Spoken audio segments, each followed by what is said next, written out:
What is going on, people? Welcome to Live Palace News. We're here on Monday, the 10th of June. As we're approaching the start of the window, there are updates, of course. Unfortunately, we weren't here on the weekend.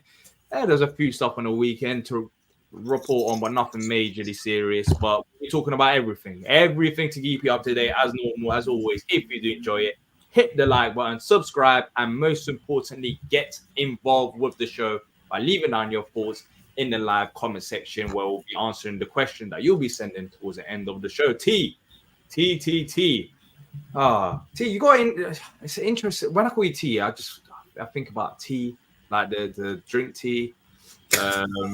There's different elements to the letter T. But how have you been?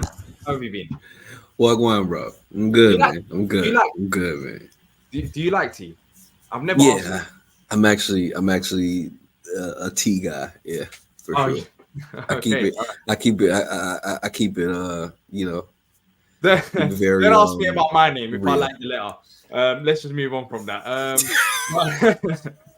But look, there's a lot to talk about. There's a lot to talk about today. I mean, we've got Olise, which of course, as we're approaching the start of the window, there's more and more to talk about with Olise. It seems like with a few clubs interested. There's Kamada update as well, with him being, what's going on with him, the latest on his medical, and also just an update on a player that's already gone, but we might be able to get profit on him as well, which will be interesting to talk about because there's a sell-on clause on O'Brien, which has been released today. And whether we're happy with it or not, I think me and you have got different opinions on that. But look, let's start off with the first bit of news today, and that is on Michael Olise, who's still a Crystal Palace player, even though all the big six clubs act like he has already left. But according to Fabrizio Romano, the earlier reports were that Chelsea are further in the race for Michael Olise. Man United are still interested and will look to do a deal once the manager situation concluded. However, the Palace Way have reported that there has been no contact between Michael Olise and Chelsea. It is that Man United and Chelsea, also Manchester City, are involved in the race for Olise. There's his release clause has to be paid up front. So there isn't anything indicating that, teams will have to pay us split between 2 to 3 years. So all the clubs have to pay up front. Nothing has progressed so far. So Fabrizio Romano said Chelsea are further in. Palace Way saying nothing, no talks have actually begun. T, is it going to be a long summer? Looks like it, man. Looks like it. It's one of those things, man. I don't believe any of that stuff until some concrete facts come about. Like, just don't see it. I mean, we went through this last season with him, in particular with Chelsea. And my thing is, Chelsea didn't want to pay last year. The price tag is definitely going to be higher this year. So I don't know. I mean, I'm taking everything with a grain of salt, I guess you could say. Fabrizio is saying that Chelsea further in the race for Michael Olise. I mean, Fabrizio Romano, he's pretty reliable. It's interesting because it seems like he's getting this based on the two stories. He's getting his stories based on the Chelsea sources, of course, and then from the Palace side of things, it seems like we're not, nothing is really going on. It is going to be a long summer, of course it is, but it seems like Chelsea. That's the team that's been mentioned the most so far. Chelsea. It seems like they are the leaders for Olise, even though interesting from the Palace Way that City are also involved. Would you want him at Chelsea? I don't think he goes to Chelsea, honestly. When I hear Chelsea or Man United, I put my feet up. I'm relaxed. I'm not worried about Chelsea or Man United at all. Yeah. Well, some are.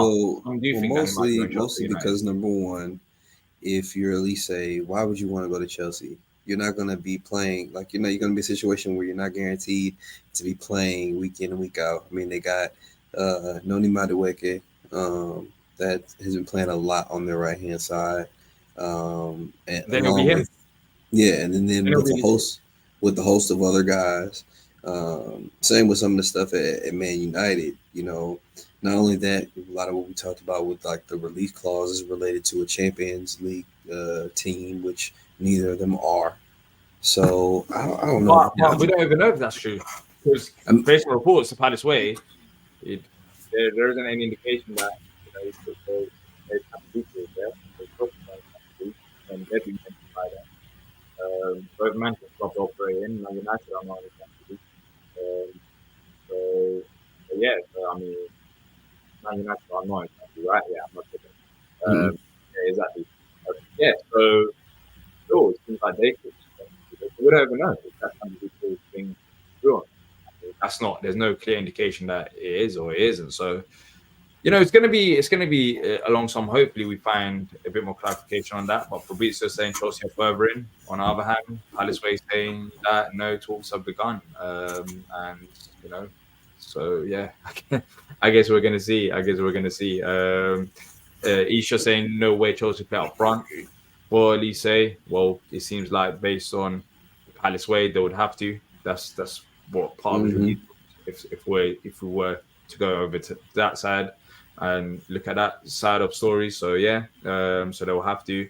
Elise going to Chelsea makes no sense at all. It does make sense from a Chelsea perspective, but not from a Elise perspective. I think it does. For Chelsea, you buy a top quality winger. You have Madueke there, Elise there. You're stacked down the right hand side now, so it makes so much sense for Chelsea to get Elise.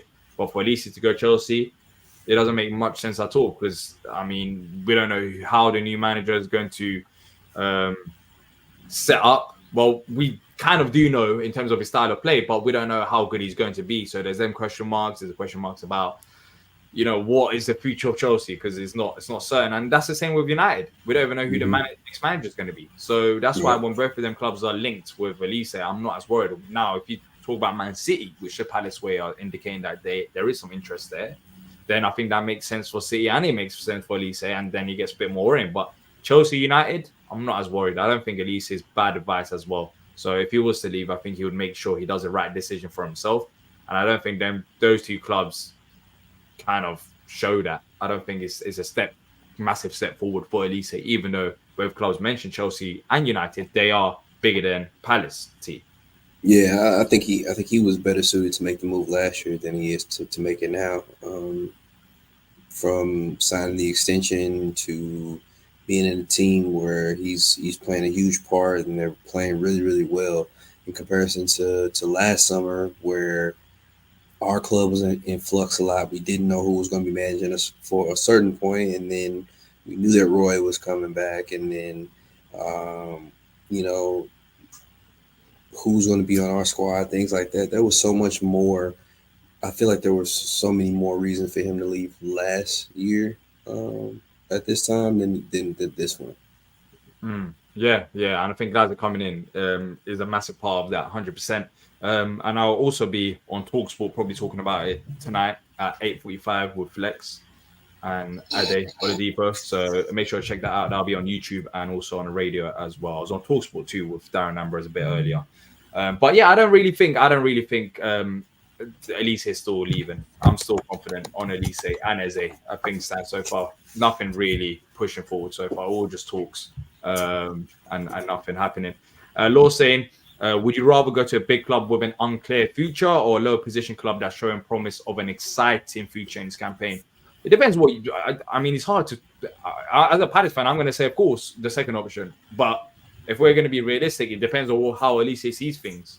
He might still want to take that gamble with a bigger club. He might think that he could be the player to change the bigger club's fortunes. But for me, I don't think it's advised badly at all. So for that reason, I don't think he'll take that risk to go to a bigger club. Whereas, in 1 year down, next summer, there might be City who are more serious or PSG or some of these other clubs. So I don't think he's in a rush, Steve. No, I don't think he is either. And, at least his personality makes me feel like a move to stay makes a lot of sense. But yeah, it does. And right now, he's still Crystal Palace player, and I think he will be at the end of the window. But let us know if you're confident that Elise will be staying or not as well in the comment section. Do you think Elise does leave? And if he does, who do you think is going to?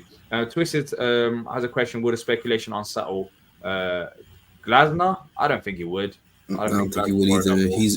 He's managed at a high level already with a club that's played in Europe, and he's managed a lot of high quality players. So I don't think this will bother Well, him. I mean, there's always going to be the speculation. You can't stop that. There's always, especially if you have players like Elise, Eze, Mateta, which I mean, he's probably gone up as well. It's really to be expected. Yeah, exactly, and for good reason, because they're very good players. So I don't think the speculation will unsettle Glasner. But of course, if we were to sell all of them, then yeah, but that's not going to happen, is it? So yeah, let's see what exactly. Let's see who leaves, because there's a chance that none of them leave. But for me, I'm still, if I had to bet, I'm not a betting man. I don't promote it, but if I was to, I would put the money on Gay. That's where my stance is right now. So let's see what happens with that. Let's move on to the next bit of rumor today. Not really rumor, I guess. Yeah, it's still a rumor. It depends on how you view it, but it's on Daichi Kamada. So what on earth is going on with him? Both Riyadh and Kamada, both on international duties that we mentioned previous shows. So according to Fabrizio Romano, Kamada has already completed his first part of medical tests as a new Crystal Palace player. 2-year contract set to be signed, as Kamada will join as a free, strongly wanted by Oliver Glasner. Here we go, to be confirmed soon. So with Kamada, he has completed his first set of medicals. Of course, he's on international duty, which is the reason for the hold up for both of the incomings. But hopefully this Friday or Friday onwards, depending on when he comes back, his holidays, etc. But sooner rather than later, it should be announced. It's good that his first step is completed. Yeah, it's good that they're getting stuff done. I mean, it's always interesting to see information like that coming out when they're on international duty. But obviously, certain pieces are still moving forward. I don't know. Maybe we send some people out to meet with his representation in himself to get some things in place and get some things going. So good to see that things are still moving forward. Yeah, if you have any questions, by the way, as you can see on the screen, put a Q and a dot, and we will answer them at the end of the show. So make sure to do that if you have any questions. If you don't, then you don't. But put the Q and a dot before it. Put the Q and a dot before it. It makes us much easier for us to see those questions and pin them to answer at the end of the show. Now let's talk about a player that's already left, and that is Jake O'Brien, who has joined Lyon for a reported fee of around £1 million. It was last summer, I believe. But we, from Edmund Brack, he understands that there's a sell-on clause included in O'Brien's move to Lyon, which is not a surprise. There should be with a fee that low. But the sell-on clause is 15% on any profit made on any future sale. T, you said on Twitter that you're happy with the 15%. Me, I'm not as happy as you are. I think it's still low for the price that they bought him for. But I'll let you have the mic for now. Well, here's my question, D. If it would have been the time that last year when we were selling him, and we got £5.5 million for him in the final year of his contract, would you have been happy with that? 5.5 last year for O'Brien, going into the last year of his contract. Lyon, in theory, bigger club, maybe could have pushed a bit more. But yeah, I don't think I would have been too upset. I don't think I would have been too upset. But then again, he didn't join last year for £5.5 million. That's the thing. I mean, the thing is, that's why it's for 30. Okay, but he's not our guy anymore either. Yeah, but then I mean, for me, if you're selling at £1 million, that is a ridiculously low fee. That's basically free to a club like Lyon, and there's connections there from Texter. So remember, at that time, he was an unproven academy guy. Okay, but last year of his contract. You can be unproven, but then the sell-on clause still should be higher. It should be higher. I think they said the article did say that it was a minimum of at least 15%, so it could be higher possibly. But what does it have to, right now? I'm seeing 15%. I mean, for me, it should have been at least between the minimum 20 to 40% range when the fee is that low. If the fee was higher, then I would understand. Look, you paid a good amount of money for him. Maybe the sell-on clause was a bit lower, but we basically gave him for free, and now they're looking to sell him for £30 million. Of course, at the time if you asked me at the time of him leaving, would I take £5.5 million? Yes, because he's got a year left on his contract, hasn't got first team experience. Fair enough at that time, but This is not at that time. This is a sell-on clause because he's actually gone and played games, and now his stock has gone up. His stock was always going to go up. He's never going to stay at £1 million, surely. Never. Well, it could. Well, it technically would have stayed there if he stayed with us because he wouldn't have played more than likely. Well, it depends. It depends on how you view this. Well, look, I'm not faulting him leaving the club. I think that was the right move. I'm not saying. Oh, I'm just saying what. How, I mean, so you're saying just the only thing that could have been that you would have done differently, just had a higher sell-on clause. So I mean, if you boost that sell-on clause to say 25%, that's still only like $6 million. Well, it's still that's more money. Would you be happy? But would you still be saying the same thing that you are right now if we got $6 million? Look, I think it should be in a higher end. I think when you're selling a player for £1 million, I think it should be around 30 to 40. We basically, developed O'Brien, and we gave him to Lyon. Of course, they gave him the first team opportunity, but I just think 15% is literally a violation. Like, I don't understand. I mean, it's a pretty standard sell-on percentage, though. When it comes to transfers, it's a pretty that's a pretty standard sell-on percentage for transfers. Yeah, if you buy a player within the right. I mean, just period. That's a pretty solid. That's a pretty. I don't think so. I think for a player with that much potential, young age, I think they go for much higher sell-on clause. I don't. We basically gave him for free. If he had that much potential and we felt that way about him, why did we let him get into the final year of his contract? Because if he had all this, no. If he had all that interest in possibly and all that potential, we should have made him sign an extension before we sent him out on loan to Molenbeek. But we didn't do it. Yeah, but then he wasn't going to do it in the first place. That's why we saw him. How do we know that? Do you have proof? No. But that's why he literally left the club, because he was not going to sign an extension. Yes, going into his final year, but we don't know what it could have been like prior to him going on loan to Molenbeek. All I'm saying is, if we're touting this guy to have this really, really great potential, why are we not protecting our investment? Why are we being foolish enough to let him get to that point where we have to make a choice either to sell him before his contract runs out, or to keep him and let it run and let him leave on a free? I mean, if this guy has that type of potential and we cover him that way, I think we should have handled him differently then. Yeah, but then if he left because he didn't want to sign a new contract. What makes you think that he did not sign a new contract? The news of him not wanting to sign a new contract came with him going into his final year. Yeah, but how do you know that wasn't the case before? Why would he accept the loan? Why would he accept a loan without a buy clause with 2 years left on his contract? If he wasn't interested in his thing. No, it doesn't. Because he's coming back to our club. If he went to leave so bad, he would have left in. I think they're done us dirty, man. I think they're done us dirty. I think we didn't handle our business well enough with a player with high potential, if anything.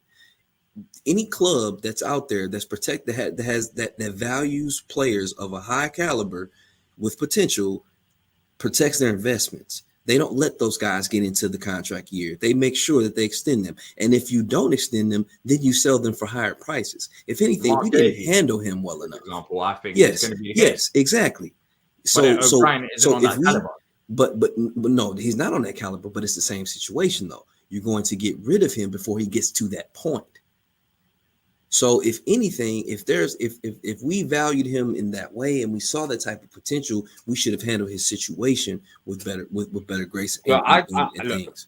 My feeling is, I think we would have. He didn't want to sign a new contract at the last year of his deal. He probably didn't want to sign it beforehand. That's why he went to last year of his deal. I mean, I wouldn't want to either. If Roy Hodgson was still in charge and where we were then, when he decided not to, I don't blame him at all. There's no I don't blame him as well. I'm not blaming the club for selling O'Brien. That's not what I'm doing. No, I'm saying I don't blame O'Brien for not wanting to extend from where the club was at. Roy Hodgson was there. And I mean, before Roy Hodgson, it was Vieira, and nothing changed. Yeah, and I fully agree with what Animal said. I definitely would rather have O'Brien than Holding. Like I was didn't want to sign a new deal. Look, the problem is not O'Brien. I think the club probably done the right thing, because based on how we operate now, we would have offered him a new contract. He didn't want to take it. That's fine. You don't want to take a new contract, we sell you. We don't want to lose you for free. Now, this is where I have a problem. I mean, you sell him for £1 million. That is nothing. That's Yeah, absolutely nothing. And on what? top of that, But I mean, there and on was. top of that, I mean, his market value. That was the market value that he commanded.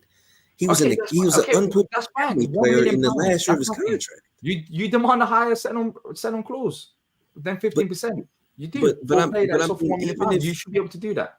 You should be able to do that. So I don't know. I think look, he's worked out better for his career. We should still get money if Leon sells him. But the fact that he turned into £30 million player and the selling clause is that's only what's just 15%. rumored too. He might not get sold for that amount as well. Yeah, I I know, doubt but he gets the fact that he sold just sticks out, after one season is at £30 million and the selling clause is rumored to be 15%. It's a bit, it's like what was the point of all that? £5 million, still better than nothing, but yeah, we're just getting 5 million out of the 30 after developing him as well. So look, it is what it is. Let us know what you think as well. Is a 15% selling clause about right? Bit higher, bit lower? I think we've been hard done by, but T doesn't. So let us know what you think in the chat. So we sold him and bought Holding, Madness, and sent a rogue signal to our academy graduates. Do you think that's the case? No, I don't think that's the case necessarily. I think it was a move that had to be made based on the situation. I think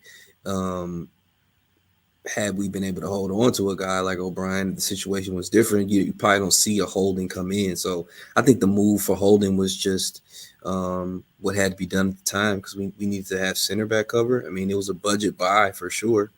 So I wouldn't, if I was an academy guy, I don't think I would be discouraged by that particular instance.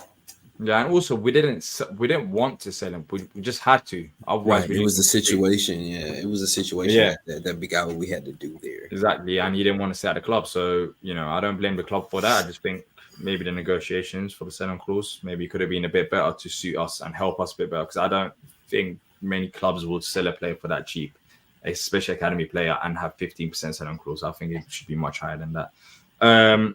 Andrew saying unless there's funny going on, then O'Brien was sold at the market valuation. He just happened to be better than Palace or any other team thought he was. It happens. Yeah, it happens, and it's not going to be the first time. Last time, I have no problem. Once again, I have to say I have no problem with Palace selling him. Look, I'd rather sell him and get 1 million than get nothing. I just think the sell-on clause is where I have the problem because that you negotiate for a player that cheap. I think I think the biggest issue at the root of all of this that we have is the business of it and how we handle the business of it, whether it be prior to him leaving or in the deal that saw him leave. The business of it is something that I think we all can agree on. We're not really happy about. Yeah, let's see. Look, let's see if he actually ends up leaving. And if he does, let's see how much he goes for. But the positive news, I guess, out of the story is that we should be getting a fee. If he goes for around £30 million, then in total the package should be £5.5 million for O'Brien. So we should be getting a bit more money this summer for O'Brien if everything goes to plan. But that's if he does leave Lyon, and it depends on how many teams are actually after O'Brien. But he's a good player. Best of luck to him. I understand why he left. It makes so much sense why he left, and let's see what the future holds for him because he's not going to get the game time at Palace under Hodgson, and especially with Anderson and Gay there because he's not better than both of them. So it is what it is. Now let's move on to the questions. If you have any questions and want to join in, feel free to get involved in the show by asking a question just like Earth has here by putting a Q and a dot. Do you think Glasner's going strong in the market due to Eze, Olise, etc. possible outgoings? No. I don't even think it's a Glasner situation about going strong in the market. I think it's a Palace situation to try and prove to the players that are rumored out and also to the manager that we are serious and we do want to push on.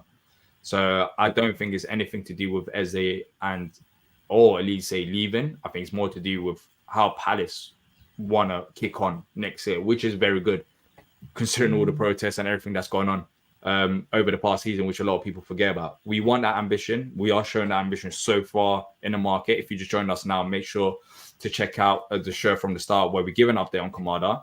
But that's where I stand. But T, do you think it's about Eze Olise leaving? No, I think it's about strengthening the squad, bolstering the depth. I think that the thing is, the reason why a question like that comes up is more because of us being the thought of kind of like the old school Palace thing is like, hey, we're gonna lose guys, we're not gonna be good, we're gonna need to make sure that you know what I mean, like rather than us having that view of just taking a step forward and really bolstering our team in the right way to be successful to make a push. You know what I We do mean? need to. So We haven't reached that stage yet, of course, and it's going to be new territory in a way. But we just have to come to grips with the fact that we are improving depth. Like it doesn't yeah, mean if you sign Kamada that one player is going. The right. problem that we've had all this time is that we haven't had the depth. Well, we've technically had depth for numbers' sake, but in terms of quality, we haven't. So that's what we're trying to improve right now. So all this Kamada, Riyadh, all these players that's been rumored to join the club, that's not because one player is leaving. That's not because Gay And I is think, leaving. and I think also the part of the reason why people think that is just because of the caliber of players that we're looking to bring in. I think when we talk about this many high caliber guys that could be coming into the squad, it's like, hey, when we're talking about high caliber targets at Crystal Palace, those high caliber targets are usually guys that are going to be starting 11 players. It's kind of harder for our fan base to probably conceptualize the fact that we're going after high quality guys to bolster the team itself and not just to start for us. Yeah. Let's move on to the next question. Sancho only £40 million, according to reports. Tempted T? For No, me, why not? the price and the fact that I think Sancho's game doesn't fit the tactics of Ali Glasner. Let us know in the chat if you think Sancho would be a good fit for Palace or if it wouldn't. For me, it doesn't make sense unless Olise or Eze was to leave first and foremost. So right now, no. And two, I do think there's a player in Sancho, and I think Glasner, as we've seen it, gets the best out of the players. So I think Glasner would be a suitable manager, but then again, there will be other interests for Sancho. So it will be very hard, even despite Eze Olise leaving, to bring Sancho to Palace, because I mean he was just playing in Champions League final not too long ago, and his stock is finally on the way up, which it should be because I think Man United have treated him harshly rather than down. So it will be hard regardless of who's here or not. So I don't think this is going to ever happen. Andrew saying, is the team looking to extend Mateta's contract? It runs out in 2 years, like Gahey, I believe. Yeah, I mean, we speak about Gahey, but Mateta with his contract situation, surely we must be looking to improve it, right? Yeah, I think we probably are. I think I just feel like we're probably waiting to get into a little bit of next season so that Mateta can prove that what he did last season isn't a one-off. Because as a business, you don't want to put that extension out there, put that money out there, him get comfortable and satisfied, and then do nothing for you next season because we already paid him. You know what I mean? And also another thing is with the Gay situation, it seems like we've entered the talks and he doesn't want to renew his contract. So that seems like that is clear. But with the Mateta situation, it could well be that club are in talks with Mateta, and maybe there are positive indications. So we're not as worried, and that's why there isn't that many reports about Palace willing to sell Mateta. In fact, it's been the reports of opposite. Palace want to keep Mateta and think he's going to be one of the key players going forward under Glasner. So yeah, I think Mateta probably can sign an extension at Palace. I'd be surprised if they haven't already started the talks or spoke with his agents or so. So I think that's the two big difference between Gahey and Mateta, even though they have the same amount of time left. Animal saying, will a bad Euros affect what we could potentially get for Gahey? T. I mean, yes, simply because I think that form and performance affects value, and value changes across a span of games. Just like anybody that's playing Euros right now that has a really good Euros, their value is going to go up. You can say the same for guys that go in and don't perform well. Their values could stay the same, or they could possibly see a dip in their value. So I definitely think your performance could affect your market value in either direction. I mean, we spoke about we think that Gahey's value is going to go up after Euros. Well, I think that anyways. I think he'll personally have a good Euros. I don't know about England, but so I'm not I'm not really worried about that. But as T said, it could go both ways. But from what we've seen of Gehi, I think he's ready for the big stage. So yeah, let's see what happens with Gehi. Now, if you have any other questions, let us know before we wrap up, people. If you are enjoying the stream, hit the like button. It only takes a second of your time. Let's try to hit 200 likes with everyone that's watching it after the show has ended as well. If you could do that, that would be much appreciated. Let's go through some comments before we wrap up if there's no other questions. Why would Olise go Chelsea? I kind of explained it. He was in their academy at one point too, right? Yeah, so he has a connection. There is a connection to them. We're not going to act like that's not there. His brother's there as well. His younger brother is in the Chelsea academy. Yeah. But if looking from the outside in, Chelsea bigger club. There are reasons to join Chelsea than Palace. There are, but then again, I wouldn't do that move if I was him, and I don't think he would do that move because there's question marks about the manager. How good is he going to be?